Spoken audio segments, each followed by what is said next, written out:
À l'occasion de la journée de la protection de l'environnement en Afrique, nous avons décidé de faire un tour au domaine Bini, un site d'écotourisme où les gens viennent se ressourcer au contact de la nature. Suivez-moi. Ici, tout le monde vit comme à l'époque ancienne, tout en misant sur le savoir-faire des ancêtres africains. Les installations sont faites à base de bambous de raffia et de troncs d'arbres. Les verres sont en coco ou en corne de bœuf et les cuillères en calebasse.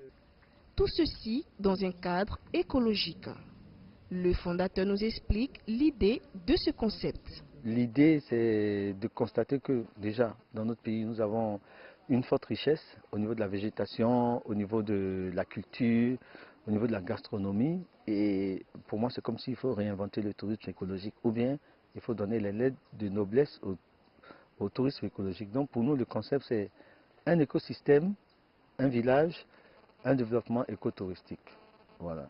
Donc pour nous, notre concept, on permet à des gens de visiter un écosystème et après on permet à ces mêmes personnes de vivre dans cet écosystème comme les villageois ou comme les populations locales vivent. On est arrivé au domaine Bini aujourd'hui pour justement un petit retour à la nature, essayer de retrouver un petit peu l'essentiel de la vie ivoirienne. Je pense que c'est un bon moyen aussi pour la prise de conscience, pas uniquement des voyageurs, mais aussi des Ivoiriens qui travaillent ici, qui se rendent compte qu'au final, ils étaient des protecteurs de l'environnement sans le savoir.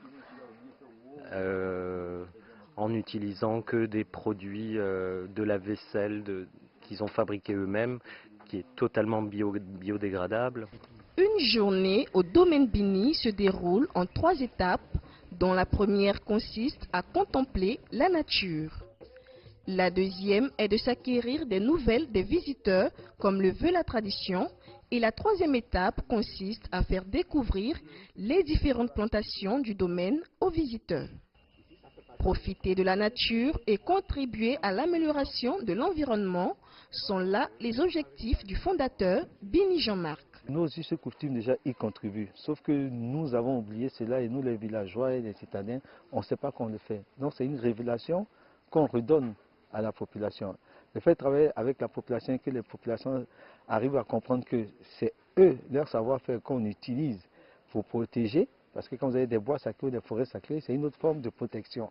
Quand vous avez des règles établies de chasse et de période et tout, c'est une autre forme de protection. Parce que quand vous avez ce qu'il faut manger, ce qu'il ne faut pas manger, on rentre dans le bio. Et donc c'est ce qu'on va utiliser en analysant et puis en montrant aux populations que ce que vous pensez être une pauvreté chez vous, finalement c'est une grande richesse. Il faut, par ces actions, ça montre l'importance de la nature, de la faune et de la flore. Dans ce site mosaïque avec une végétation riche et diversifiée, on y trouve aussi des cacaoyers, des papayers, de l'éveilla et bien d'autres arbres. En plus du domaine Bini, il faut dire que ces dernières années, des associations, des ONG et fondations ont démontré une prise de conscience collective pour la protection de l'environnement en Côte d'Ivoire à travers des initiatives comme le ramassage d'ordures, le reboisement et la vente d'emballages biodégradables sur le marché local. Christina Niaouré, CGTN français, Abidjan, Côte d'Ivoire.